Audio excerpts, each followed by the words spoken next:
Good evening, class. Again, we are here to discuss ST number 303 for bank examinations.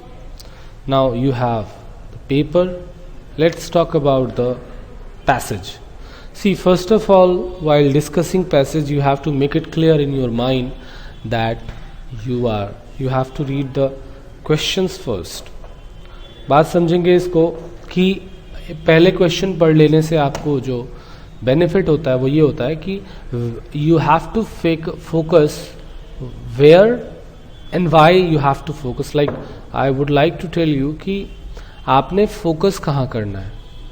Focus आपका बिगड़ता नहीं है, इसलिए पहले एक बार क्वेश्चंस पढ़ लेते हैं, वरना पैसेज तो बहुत लंबा है. फॉर्चुनेटली आपके लिए ये पैसेज थोड़ा छोटा है, लेकिन आने वाले दिनों में जब हम और आगे बढ़ेंगे तो 400 से 500 वर्ड्स के पैसेजेस होंगे, तो आप समझेंगे उसमें आपको क्वेश्चन पढ़ना बहुत ज़रूरी होता है और ये दिखाता है कि आप जो है चीज़ों को अच्छे से समझ रहे हैं. Now see, the Baltimore oriole spend winters in the, किसमें स्पेंड विंटर करती है देखेंगे. What is the colour of female Baltimore oriole देखेंगे, कलर भी देख लेंगे. Which of the following does not attract the Baltimore oriole, क्या नहीं अट्रैक्ट करता है वो भी देखेंगे. The Baltimore oriole can be found as far as west, कहाँ पाया जा सकता है, ठीक है. Which of the following is incorrect about the Baltimore oriole, अब पढ़ेंगे तो पता चलेगा बाल्टीमोर ओरियोल के बारे में. Where would I probably not find a Baltimore oriole, कहाँ नहीं पाऊंगा मैं, पढ़ेंगे पैसेज तो चेक करेंगे. The nest of the Baltimore oriole, कहाँ इसका नेस्ट होता है. It means Baltimore oriole is a bird. Nest तो बर्ड ही बनाती है, यानी ये बर्ड ही होगी कोई. Other name of Baltimore oriole क्या होगा वो तो इसमें लिखा होगा सीधे सीधे. Which of these colours is not found on a Baltimore oriole, ठीक है, कौन सा कलर नहीं फाउंड होता है. Which of the following is the closest in the size to a Baltimore oriole, ठीक है. चले, तो आपके पास बहुत से सवाल थे जो आपने देखे. अब हम बात कर लेते हैं, ठीक है. Now let's study the passage first. Now, the stunning Baltimore oriole is a common summer visitor to eastern and midwestern deciduous woodlands. Deciduous होता है पतझड़, तो पतझड़ के जो woodlands होते हैं ना, उसमें ये कॉमन विजिटर है. कहाँ पे कॉमन विजिटर है? Eastern and mid western deciduous woodlands में. ये अब आपको मैं बता दूँ, बाल्टीमोर ओरियोल अगर आप डिस्कवरी देखते हो तो अक्सर ये दिखाया जाता है. ये एक तरह की एक किस्म की बर्ड है जो अपने नेस्ट को जो है बहुत ही ऊंचा बनाती है पेड़ों की शाखाओं पे, और वो एक पाउच की तरह जो है उससे हैंग करते हैं, लटकते रहते हैं, बट वो इतने मजबूत होते हैं कि वो टूटते नहीं. और वो बहुत ही एक्टिव और बहुत ही एक्रोबेटिक बर्ड है. बहुत अपसाइड डाउन भी खा सकती है, मतलब उसका पैर ऊपर पकड़ी रहेगी डाली को और नीचे से खाएगी. उल्टा जैसे खाना होता है, जैसे आपका पैर ऊपर कर दिया जाए और नीचे, इस तरीके से ये एक चिड़िया है. आइए देख लेते हैं. नेबरहुड्स एंड गार्डन, तो आप देंगे स्टनिंग मतलब है ना, स्टनिंग परफॉर्मेंस. बाइक वाइक की होती है स्टनिंग, मतलब जो आपको बहुत ही कैप्टिवेट कर दे, मंत्रमुग्ध कर दे, बहुत अच्छा लगे आपको. तो कहाँ पाई जा सकती है? एक कॉमन विजिटर है कहाँ के लिए? समर्स में. समर विजिटर है जो है डिसीड्यूस वुडलैंड्स, नेबरहुड्स एंड गार्डन्स के लिए. हाँ, ये इन जगहों पे पाई जाती है. अब देखेंगे बाल्टीमोर ओरियोल्स विंटर, यहाँ पे देखिएगा एक चीज़ छूट गई है, यहाँ लिखना चाहिए था आपको स्पेंड विंटर्स, ध्यान रखेंगे स्पेंड, यहाँ पे स्पेंड हो.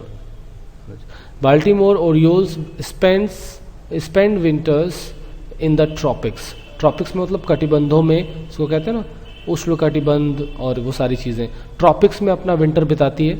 About 7 inches in length, the male Baltimore oriole has a black head, throat, back and wing. तो उसके बाल्टीमोर ओरियोल के जो हेड होता है वो ब्लैक होता है, थ्रोट भी ब्लैक होती है, बैक एंड विंग्स भी ब्लैक होते हैं. It's breast, stomach and rump, rump मतलब होता है पिछला पार्ट, पेट वाला जो पार्ट है, rump are bright orange. Bright orange होता है इसका कलर जो है प्रेस का, स्टमक का और रम्प का.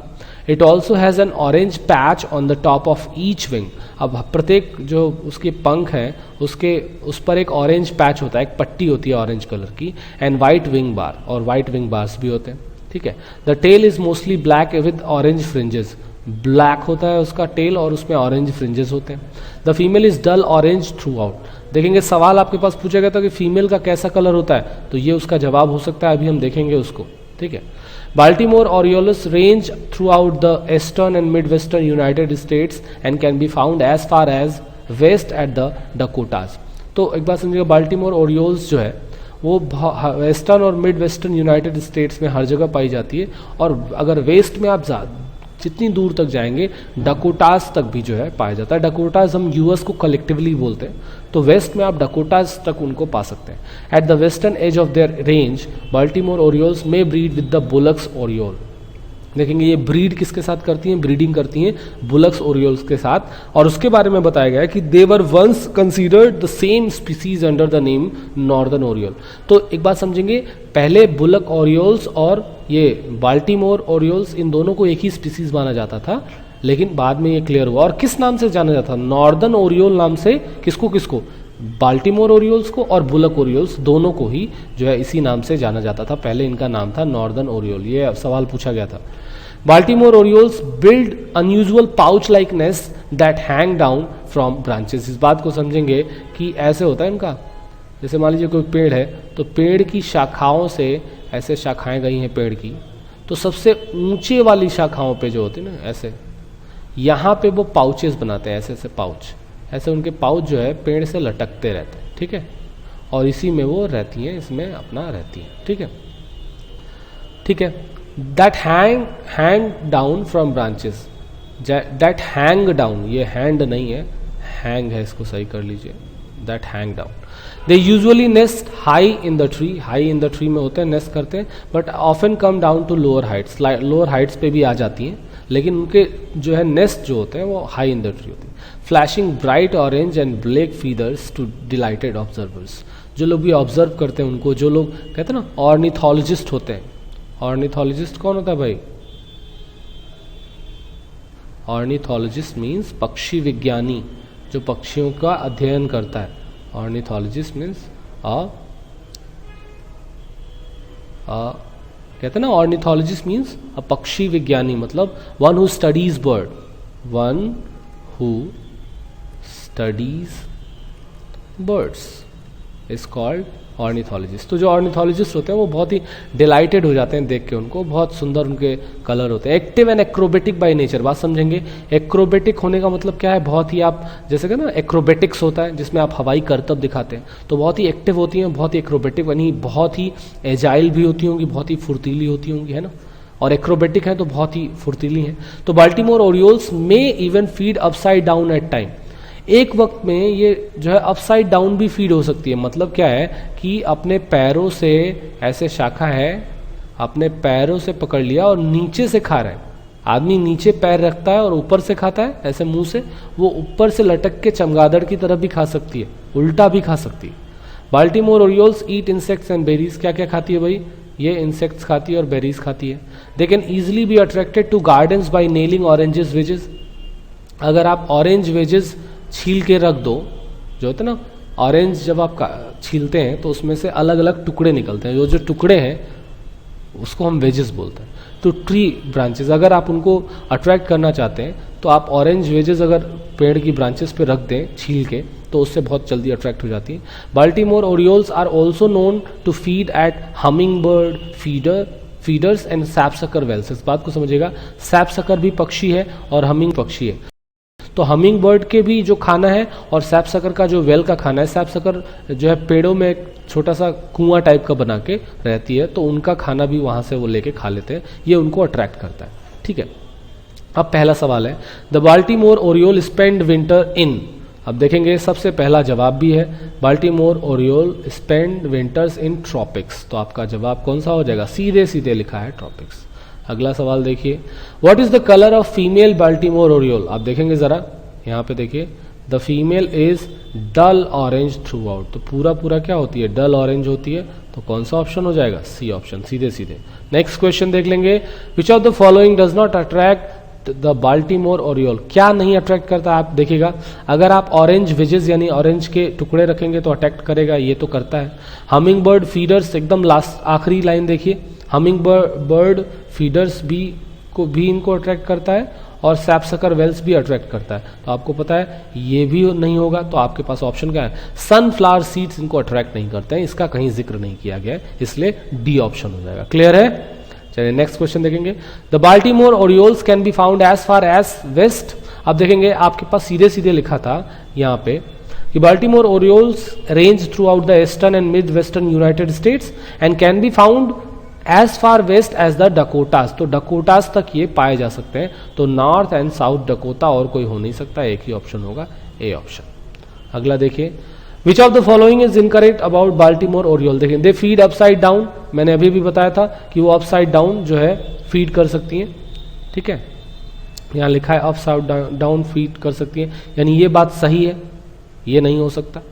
देव may free breed with the Bullock's oriole, लिखा है सीधे सीधे, ये किससे जो है ब्रीड करती हैं, देखिए ये बुलक ओरियोल से ब्रीड करती हैं, ये भी बात सही है, यानी ये गलत है। The Baltimore oriole is uncommon in the US. एक बात समझिएगा, कॉमन विजिटर है ना, कॉमन समर विजिटर है, तो अनकॉमन कैसे होते हैं, यानी यही जो बात लिखी है यही हमारा रियल आंसर है, क्योंकि वो पूछ रहा है कौन सा उसके बारे में इनकरेक्ट है। इनकरेक्ट यही आंसर है, क्योंकि वो तो कॉमन है। The Baltimore oriole has a black throat, ये तो होता ही है। They are 7 inch in length, सही है ये बात। तो आप समझेंगे आपका जो ऑप्शन होगा कौन सा होगा, ये भी नहीं होगा, क्योंकि ये सारी बातें सही हैं, यही गलत है। Next question, where would I probably not find a Baltimore oriole. देखेंगे हाई इन द ट्रीज, आपको पता है हाई इन द ट्रीज में नेस्ट बनाती हैं, तो ये तो सही है। इन गार्डन्स एंड नेबर्स, बिल्कुल सही है, नेबरहुड्स में भी मिल जाएगी। डिसीडियस वुडलैंड्स में आपको लिखा है कि वहीं रहती ही है ये सब, है ना, ये देखिए डिसीडियस वुडलैंड्स में वहां भी आपको मिल जाएंगी, यानी कि ये कहाँ नहीं मिलेंगी, तो सहारा डिजर्ट में नहीं मिलेंगी, ये वाला आपका क्वेश्चन होगा, ये सब गलत हो गया, ठीक है। Next question, the nest of the Baltimore oriole कहाँ होता है भाई, आपको पता है कि कहाँ नेस्ट करती हैं, सीधे सीधे थर्ड पैसेज देखिए जरा, ये देखिए, nest high in the tree, तो क्या हो जाएगा, hangs from a branch of a tree, तो क्या हो गया, हैंग करेगा ब्रांच से, जाहिर सी बात है, तो ये हो जाएगा hangs from a branch of a tree हो जाएगा। क्लियर है? चलिए नेक्स्ट क्वेश्चन देखेंगे। The other name of Baltimore orioles, आपको पता था कि ये जो है बुलक्स ओरियोल्स है और ये बाल्टीमोर ओरियोल है, ये दोनों को पहले किस नाम से जाना जाता था, नॉर्दर्न ओरियोल, तो इसलिए कौन सा ऑप्शन हो जाएगा, सी ऑप्शन। अगला, which of these colours is not found on a Baltimore oriole. एक बात समझिएगा, आप कलर की बात करेंगे तो सीधे यहीं से देख लेंगे, ब्लैक हेड होता है तो ब्लैक तो पाया जाता है, ये नहीं हो सकता। अच्छा, ऑरेंज जो है फ्रिंजेस होते हैं तो ऑरेंज भी पाया जाता है, ये नहीं हो सकता। व्हाइट क्या कुछ होता है, देखेंगे व्हाइट विंग बार्स होती हैं, यानी कि ये भी नहीं हो सकता। पर्पल का कहीं जिक्र नहीं किया गया, इसलिए कौन सा ऑप्शन हो जाएगा, ये कलर इसमें बाल्टीमोर ओरियोल में नहीं होता। Which of the following is the closest in size to a Baltimore oriole. एक बात समझिएगा, इन्होंने कहा है कि अबाउट 7 इंचेस, अबाउट 7 इंचेस का है ना, यानी कि आपको पता है कि एक जो स्केल होती है वो कितने इंच की होती है, 12 इंच की, पूरी बड़ी सी स्केल। अब हाफ स्केल कितनी होगी, 6 इंच की, तो अगर 6 इंच की स्केल होगी तो जाहिर सी बात है एक हाफ स्केल से थोड़ा ज्यादा होती है ये 7 इंच, यानी कि बी हो जाएगा। नेक्स्ट क्वेश्चन देखेंगे, तो हमने पैसेज कर लिया है। Now we are going to solve the error segment, that is my favourite segment, and it is going to it is going to enable you to score better in the examination, because if you know the rules you are going to rock. Now see the first question, implementing these measures will help the government to save more of 400 crore each year. अगर मैं आपको मजेदार चीज बताऊं ना, आपको बहुत मजा आने वाला है। देखिए जरा इसका जो कंसेप्ट है वो देखिएगा। याद रखिए, कभी भी आप अगर हेल्प वर्ब लगाएंगे ना तो किसी की हेल्प करेंगे, यानी कोई ना कोई ऑब्जेक्ट मिलेगा। इसके बाद आप याद रखिएगा, आजकल जो चलन है वो V1 का चलन है, कभी भी इसके साथ 2 + V1 नहीं लगाते। तो ज़रा देखिए, अगर मैं कहूँ I will help you complete the exercise. अब आप समझिएगा, आई विल हेल्प के बाद कोई ऑब्जेक्ट आएगा, आ गया हेल्प यू कंप्लीट। आप कभी भी यहां पे क्या नहीं लगाएंगे, टू नहीं लगाएंगे।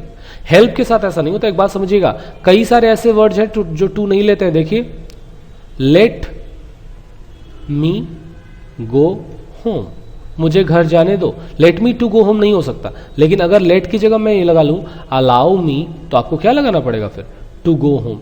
यानी अलाउ तो अपने साथ टू लेता है लेकिन लेट नहीं लेता, तो यानी कि आप देखिएगा कई सारे ऐसे वर्ब्स हैं जो अपने बाद टू नहीं लेते, यानी कि लेट है, मेक है ना, बेड है, मैंने कहा वॉच है, सी है ना, ठीक है। तो लेट, मेक, नीड नॉट है, डेयर नॉट है। आपको समझना है इनके बाद आपको क्या चाहिए, वर्ब की फर्स्ट फॉर्म विदाउट टू। तो आप देखिएगा सेंटेंस देखिए, ही मेड मी क्राई, तो मेड के बाद टू क्राई नहीं लगेगा, इस बात को ध्यान रखिएगा। आपको अभी बताया लेट मी गो होम, मैंने कहा ऐसे देखिए, you need not enter my class, तुम्हें मेरे क्लास में प्रवेश करने की जरूरत नहीं है। तो नीड नॉट के साथ तुरंत V1 चाहिए। अगर आप इसको दूसरे स्टाइल से बोलना चाहें तो जरूर बोलिए। अगर आप डोंट से लगाएंगे, यू डोंट नीड, तो फिर टू लगाएंगे, to enter the class, to enter my class, तो सही है। इस बात को समझ रहे हैं? तो आप समझिएगा कि हेल्प के साथ कभी भी टू का इस्तेमाल नहीं करेंगे। सेम एक्सप्रेशन आइए देखते हैं सवाल में, implementing these measures will help the government. Help किसको? गवर्नमेंट को। क्या करने के लिए? सेव मोर, टू नहीं लगाएंगे, save more of 400 crore each year. Okay, I hope you understand this. Now next question देखिए, the Indian team cannot win the series and even pulling off a draw could be a tough proposition with its lead bowlers not playing। बात समझेंगे। पहली बात तो error जो है lead bowlers नहीं होता है, क्या होता है? लीडिंग बॉलर्स होता है, जो उसके लीड बॉलर्स। अब सोचिए कि जहीर खान अगर टीम में ना खेले, अगर बढ़िया प्लेयर्स जो बॉलर्स हैं वो ना खेले, तो कैसे काम चलेगा? तो देखेंगे, the Indian team can not win the series, series नहीं जीत सकती है, और इवन एक ड्रॉ भी खेलना उनके लिए बहुत ही टफ है, क्योंकि जो इसके बॉलर्स हैं, जो लीडिंग बॉलर्स हैं, वो नहीं खेल रहे। तो लीड बॉलर्स नहीं, लीडिंग बॉलर्स होता है। Next question, no sooner the advertisement, इसको तो पढ़ना भी नहीं है और पहले पार्ट में एरर लगा के आगे बढ़ जाना है। यकीन मानिए आपने नहीं पढ़ना है। आइए मैं आपको इसका कंसेप्ट बताता हूं और आप कभी गलती नहीं करेंगे। याद रखिए, पहली बात तो नो सूनर से अगर सेंटेंस शुरू होगा तो पहले डिड आएगा या वर्ब के तौर पर हैड आएगी, इसके बाद आएगा सब्जेक्ट। अगर डिड आया है तो आपको लगाना पड़ेगा V1, अगर हैड आया है तो आपको लगाना पड़ेगा सब्जेक्ट के बाद V3। ओके, अब कुछ आएगा, ऑब्जेक्ट वगैरह आ सकता है। फिर जब आप शुरुआत करेंगे अगले क्लॉज की, तो देन से जोड़ेंगे इसको, देन से, और देन के बाद सब्जेक्ट और V2 का इस्तेमाल किया जाए। तो आप समझिएगा, सेंटेंस देखिए एक छोटा सा, no sooner had I entered the room then the witch attacked me। Now see, attacked me। Now see, no sooner had I entered the room। Now see, no sooner के तुरंत बाद क्या आया है? had। और अगर हैड आया तो वर्ब की कौन सी फॉर्म? वर्ब की थर्ड फॉर्म लगाई है मैंने। अगर यहां नो सूनर डिड आता तो मैं यहां पे क्या लगाता? वर्ब की फर्स्ट फॉर्म लगाता। तो no sooner had I entered और no sooner did I enter the room then. अब ये याद नहीं रखना है, आपको समझना है कि जैसे वाइज से वाइजर बनेगा तो इसके साथ क्या आएगा? Than, I am wiser than you. इसी तरह सून से सूनर बना है तो कंपैरेटिव डिग्री हमेशा क्या लेती है? देन। तो क्लियर है। अब देखेंगे उसके बाद से पास्ट इंडेफिनिट आएगा। तो देखिए, द विच अटैक्ड मी, चुड़ैल ने मुझ पर अटैक किया। अब यहां देखिए, no sooner the advertisement, no sooner के तुरंत बाद क्या आया है? सब्जेक्ट आ गया है, वर्ब तो आई नहीं। अच्छा, यहां देखिए कौन सा यूज हुआ है? अपीयर्ड, यानी यहां क्या आना चाहिए? No sooner had the news the advertisement appeared in the newspaper than. देखिए देन आया है, there was a rush on the booking window. तो अब वॉज आ गया, नहीं पास्ट इंडेफिनिट आ गया, कोई इशू नहीं है। तो इसलिए अब क्या हो जाएगा? फर्स्ट पार्ट में एरर है, आपको इवन पढ़ना भी नहीं है पूरा सेंटेंस। नो सूनर द नहीं हो सकता है, नो सूनर हैड या नो सूनर डिड, तो हैड लगा के आगे बढ़ जाए। नेक्स्ट क्वेश्चन देखिए, we all are indebted to him, हम सब लोग उसके ऋणी हैं, for holding not only high moral values but also rendering dedicated service for the betterment of human race. Now see, first of all let me tell you what is the concept of not only and but also. Let me tell you, but also के साथ जो भी parts of speech आएगा, जो भी इसी के अनुसार not only के साथ भी the same रहेगा, याद रखिएगा the same. ठीक है, आप समझिए अगर यहाँ 2 + v1 आता है तो इसी के हिसाब से यहाँ भी 2 + v1 आएगा. यहाँ अगर for + ing आता है तो यहाँ पे भी for प्लस वर्ब की ing आएगी. समझ रहे? जो इधर आएगा, अगर यहाँ आर्टिकल प्लस नाउन आता है तो इधर भी आर्टिकल प्लस नाउन आएगा. अब जरा समझिए, we are indebted to him for holding not only high moral values. देखेंगे नॉट ओनली के साथ आया है हाई मोरल वैल्यूज, यानी कि आया है नाउन. अब देखिए बट ऑल्सो के बाद क्या आया भाई, देखिए ध्यान से, बट ऑल्सो के बाद आया है वर्ब की ing फॉर्म. आपको पता है कि बट ऑल्सो के साथ जो आया है उसके हिसाब से नॉट ओनली को एडजस्ट करेंगे. तो आपने समझना है, अगर इस नॉट ओनली की पोजीशन को उठाकर यहां से यहां कर दिया जाए तो मजा आ जाएगा. देखिएगा जरा, we all are indebted to him for not only holding high moral values but also rendering. तो देखिए फॉर लिखा होगा, not only holding but also rendering, दोनों के बाद वर्ब की ing क्लियर हो गया. यानी आपने समझना है कि नॉट ओनली को एडजस्ट करना है बट ऑल्सो के अनुसार. तो बट ऑल्सो के बाद वर्ब की ing फॉर्म है, नॉट ओनली को उठा के पीछे करेंगे तभी इसके बाद वर्ब की ing फॉर्म आएगी. तो इसीलिए नॉट ओनली को उठा के यहां लगा लेंगे और सेंटेंस दुरुस्त हो जाएगा. तो असल में किस पार्ट में एरर है? बी पार्ट में आपके एरर है. नेक्स्ट क्वेश्चन देखेंगे. Handicraft exports have an increase in the past years because of the innovative steps taken by the government. एक बात समझेंगे, because of the innovative steps taken by the government. यहाँ पे तो मुझे कोई दिक्कत नहीं लग रही, बस ये देखिएगा, handicrafts exports have an increase in the past years. एक बात समझेंगे, ये in the past years जो है ना, ये क्या दिखा रहा है आपको? पीरियड ऑफ टाइम दर्शा रहा है. आपको याद दिला दूँ, कभी भी अगर टाइम एक्सप्रेशन की बात है तो जो आपका सेंटेंस होना चाहिए वो क्या होना चाहिए? वो परफेक्ट टेंस में होना चाहिए. तो आप समझिए, हैव तो ठीक है, ये तो प्रेजेंट टेंस होगा.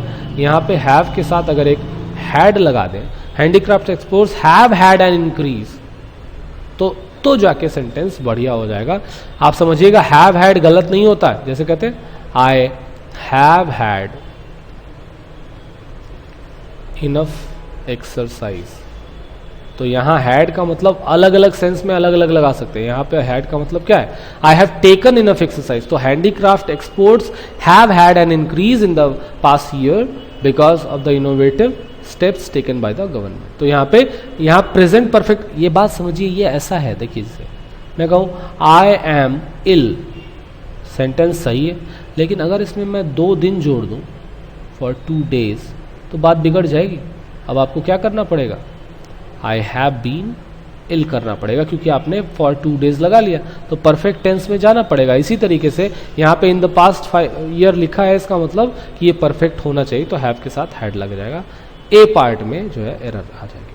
अगला देखिए, दोज हु ले डाउन, वे लोग जो स्थापित करते हैं अपनी जिंदगी लगा देते हैं किस में? For the sake of others, दूसरों के लिए, will surely dwell for ever in the world of bliss, खुशी के संसार में. याद रखिएगा, आपको याद दिला दूं, नाउन ऑफ नाउन के कंस्ट्रक्शन में फर्स्ट वाले नाउन से पहले डेफिनेट आर्टिकल द लगाना पड़ता है. देखेंगे, जैसे कहते हैं the honesty of Ram, the world of bliss. वैसे भी इन द वर्ल्ड होता है, इन अ वर्ल्ड नहीं, इन द वर्ल्ड ऑफ ब्लिस.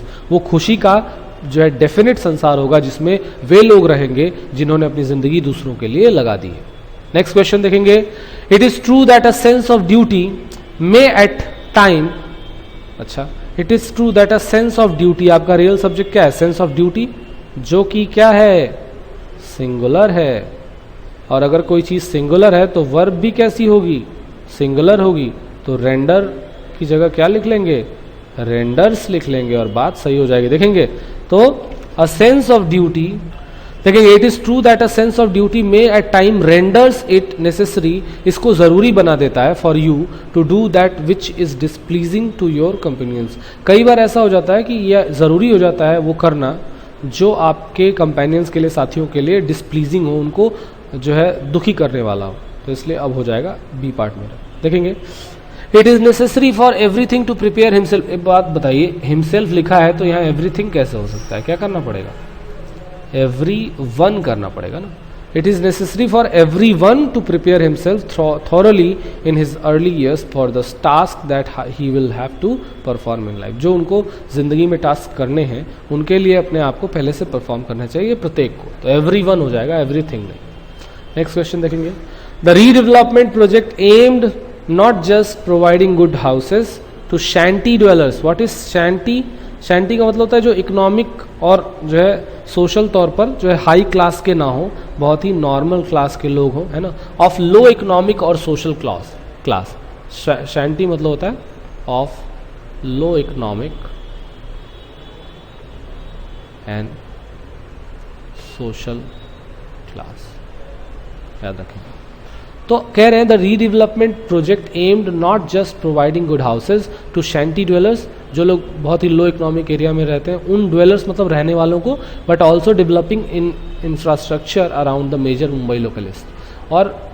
और भी जो है डेवलप करने का इरादा है मेजर मुंबई लोकलिस्ट के आसपास। तो आप समझिएगा, आपको याद रखना है यहाँ क्या लाया है, बट ऑल्सो आया है। आप समझिएगा, बट ऑल्सो किसके साथ आता है? नॉट ओनली के साथ आता है, इसलिए बी पार्ट मेरा होगा। ठीक है, अगला सवाल देखिए, आप समझिएगा कि अगर ईदर आता है तो उसके साथ क्या आएगा? और ही आएगा। अगर नीदर आता है तो उसके साथ क्या आता है? नॉर ही आता है। और अगर नॉट ओनली आएगा तभी बट ऑल्सो आएगा। समझ रहे हैं? तो इस बात को ध्यान रखते हुए काम करेंगे। अगला, several prominent figures involved in the scandal are required to appear किसके सामने? Before the investigation committee। याद रखिएगा, अगर मैं कहूं आई एम बिफोर यू तो इसका मतलब होगा मैं आपके सामने हूं। लेकिन अगर मैं कहूं I am in front of the wall, मैं किसके सामने हूं? दीवाल के सामने हूं। तो इन फ्रंट ऑफ का मतलब दीवाल के सामने, बिफोर का मतलब किसी इंसान के सामने। तो बिफोर हमेशा लगाते हैं किसके पहले? लिविंग के पहले। और ये किसके पहले लगाते हैं? नॉन लिविंग के पहले। इस बात का ध्यान रखेंगे, समझिए इस बात को कि आई would like to sing a song in front of you, नहीं भाई, आई would like to sing a song before you, but my office is in front of Saharaganj. Saharaganj non living है। मैंने कहा द जज, the accused was brought before the जज। Accused को किसके सामने लाया गया? जज के सामने। तो के सामने किस? इन्वेस्टिगेशन बॉडी के कमिटी के सामने अपीयर होना पड़ेगा, टू नहीं, बिफोर। नेक्स्ट, नाउ सी, वो क्वेश्चन हमारा हो गया। आइए अब देख लेते हैं, हमारे पास क्लोज टेस्ट है, बहुत आसान सा। आइए देखते हैं। सबसे पहला, late there is an unusual enthusiasm in creating a research culture in many institution of higher learning in India. अब बात समझेंगे, लेट से पहले since late, now late, by late, at late, of late. अब आपको मैं याद दिला दूं, ऑफ लेट का मतलब क्या होता है? ऑफ लेट मतलब रिसेंटली, या इसी को बोलते हैं हम लेटली। हम बोल सकते हैं हाल ही में। ठीक है, हाल ही। तो आप समझेंगे यहां पे और कुछ हो ही नहीं सकता, ये तो फ्रेज है, मैं जानता था, और इसलिए हो जाएगा ये ऑफ एज, ऑफ लेट। याद रखिएगा एक और चीज होती है, ऑफ एज होता है। ऑफ एज मतलब अडल्ट इनफ।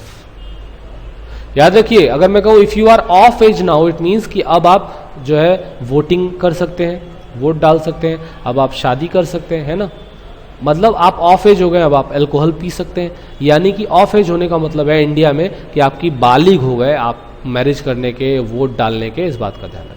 अगला देखेंगे, तो of late, recently there is an unusual enthusiasm in creating a research culture in many institutions of higher learning in India. अब बात समझेंगे, हायर लर्निंग इंडिया में जितने भी इंस्टीट्यूशंस हैं आजकल उनके भीतर बड़ा उत्साह है, एंथुजियाज्म है रिसर्च कल्चर बनाने का। हाल ही में ऐसा हुआ है कि रिसर्च कल्चर बनाने का बड़ा एंथुजियाज्म इंडिया में दिखा। This is what, next question देखेंगे, this is due to the growing awareness that educational institution must focus on research if they want to be on dash. अच्छा देखेंगे, दिस इज फ्लैटली, फ्लैटली का इस्तेमाल तो नहीं हो सकता भाई, फ्लैटली नहीं, कंपल्सरीली होता तो कुछ सोचते, प्राइमरी हो नहीं सकता, या तो मेनली या तो एब्सोल्यूटली। अब देखिएगा, दिस इज Absolutely नहीं, दिस इज मेनली, मुख्य रूप से हो जाएगा, इसलिए बी ऑप्शन होगा.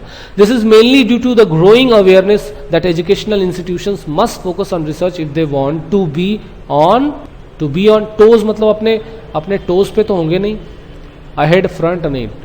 If they want to be on the top, अगर वो टॉप पे रहना चाहते हैं तो एजुकेशनल इंस्टीट्यूशंस को मेनली फोकस किस पर करना पड़ेगा. देखिएगा, ऑब्सोल्यूटली फोकस करेंगे तो केवल रिसर्च ही करेंगे, फिर पढ़ाएंगे नहीं. मेनली फोकस किस पर करेंगे, अवेयरनेस पे और जो है रिसर्च पे, और तब जाके वो अपने टॉप पर हो पाएंगे, ऐसा उनको रियलाइज हुआ इंस्टीट्यूशन. अच्छा, added to the awareness are the strict directions from MHRD. MHRD क्या है, ministry of human resource development. समझ रहे, जो ministry of human resource development है. और यूजीसी ने भी ग्राइंड किया कि to strengthen the research outputs in the deemed to be universities. जो भी डीम्ड यूनिवर्सिटीज होने वाली है उसमें रिसर्च वगैरह तो चलना ही चाहिए. अगला देखिए, मेनी रिप्यूटेड लिंक्ड इंसेंटिव्स. अच्छा जी, तो अगर आप ऐसा करेंगे, रिसर्च करेंगे, तो रिप्यूटेड लिंक्ड इंसेंटिव्स भी आपको मिल सकते हैं. ठीक है. रिसेंटली अ top notch university, top notch मतलब हाई क्लास, क्वालिटी वाली. टॉप नॉच का मतलब होता है of highest quality, of highest quality जो लोग हैं उनकी बात कर रहे हैं. ठीक है. एक्सीलेंट, तो आजकल जो top notch university, excellent universities हैं, has introduce the performance measurement system in which research will be given as much weightage as teaching in the annual. Sentence देखिए, एनुअल व्हाट, एनुअल हमेशा क्या होता है, मूल्यांकन होता है, आप जानते हैं. तो अप्रेजल का इस्तेमाल करना पड़ेगा. ध्यान से देखिए 59 में कि जितनी भी टॉप नॉच यूनिवर्सिटीज़ हैं, यानी कि जो बहुत ही एक्सीलेंट यूनिवर्सिटीज़ हैं, वो क्या कर रही हैं, परफॉर्मेंस मेजरमेंट के सिस्टम लॉन्च किया है, जो काम करता है किस पर, उतना ही वेटेज टीचिंग को देता है जितना कि रिसर्च को देता है. यानी कि इन the annual what, annual appraisal, मूल्यांकन में और कोई इस्तेमाल नहीं कर सकते. क्यों भाई, क्योंकि आपने परफॉर्मेंस मेजरमेंट की बात करी थी. अब देखेंगे एनुअल अप्रेजल हो गया ऑफ इट्स फैकल्टी. अच्छा, मोस्ट आईएम्स, अब देखिए आईएम्स भी रिसर्च पे ध्यान दे रही है. Most IIMs in India have recognise the importance of research and want their faculty to what, to dash as much time to research as they do to teaching. यानी कि to dedicate as much time, ज्यादा से ज्यादा वक्त, उतना ही वक्त देना research को जितना कि वो किसको देते हैं, जितना कि वो टीचिंग को देते हैं. ऑब्वियसली तो हो गया. देखिए, faculty to dedicate as much time to research as they do to teaching. Research should be at the core and must be, कह रहे research should be at the core, एकदम बीच में होना चाहिए, and must be dash in generating a major interface with the academic and business world. Okay, तो research should be at the core and must be instrumental. Obviously instrumental मतलब क्या होता है, सहायक.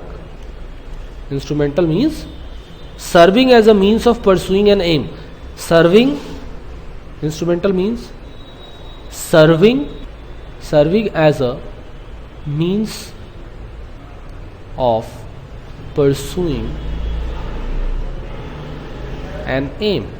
तो अगर कोई चीज किसी बात में इंस्ट्रूमेंटल है तो वो एक मीन्स, एक साधन के तौर पर कार्य करती है किसी एम को प्राप्त करने के लिए. तो आप देखेंगे जरा कि फैकल्टी टू 61 देखेंगे ना, core and must be instrumental in generating a major interface with the academic and business world. It must provide a new theoretical framework that, देखेंगे दैट क्या करता है, that reassessment refinement to current practices and thinking. यानी कि that आपको पता चल गया है, दैट इनेबल्स, जो आपको इनेबल करता है, जो आपको सहायता प्रदान करता है कि आप क्या कर सके, आप जो है रीअसेसमेंट कर सके, फिर से असेसमेंट कर सके और रिफाइनमेंट कर सकते हैं करंट प्रैक्टिसेस को और थिंकिंग प्रोसेस को. रिसर्च इज यूज्ड टू, क्या करने के लिए यूज होता है, देखेंगे research is used to establish, और एस्टेब्लिश करने के लिए फैक्ट को, या क्या करने के लिए, कंफर्म करने के लिए फैक्ट को यूज होता है. कुछ सोचना ही नहीं है इसमें आपको. देखेंगे confirm facts, reaffirm the results of previous work, solve new existing problems, support theorems, और या तो थियरम को सपोर्ट करता है या क्या करता है, या उनको डेवलप करता है. इसलिए ए ऑप्शन होगा, और कुछ हो ही नहीं सकता. थियरम को बिल्ड नहीं किया जा सकता, डेवलप किया जाता है. ठीक है, new theorems. It empowers the faculty for an in depth approach in teaching, और आपसे ये मांगता है कि इन डेप्थ अप्रोच हो टीचिंग में. जो है आपका एक गहराई का अप्रोच हो, ऐसे नहीं कि सुपरफ्लुअस ज्ञान दे रहे हैं, बहुत ही जो है सुपर सतही नहीं होना चाहिए, डेप्थ में होना चाहिए। और देखेंगे it has the dash to enhance the consultancy capabilities और ऑफ द रिसर्चर्स, ये और नहीं है, ऑफ है। Enhance the consultancy capability, it has potential, obviously क्या करते हैं भाई, हमेशा पोटेंशियल, इसके अंदर क्षमता है कि वो इनहेंस कर सके कैपेबिलिटी, कंसल्टेंसी कैपेबिलिटीज जो है रिसर्चर्स में। तो चलिए आज के लिए इतना ही। अगली क्लास में जब हम लेके आएंगे तो बैंक का 304 यानी 304 नंबर की एसटी डिस्कस करेंगे। Thank you very much, have a nice day.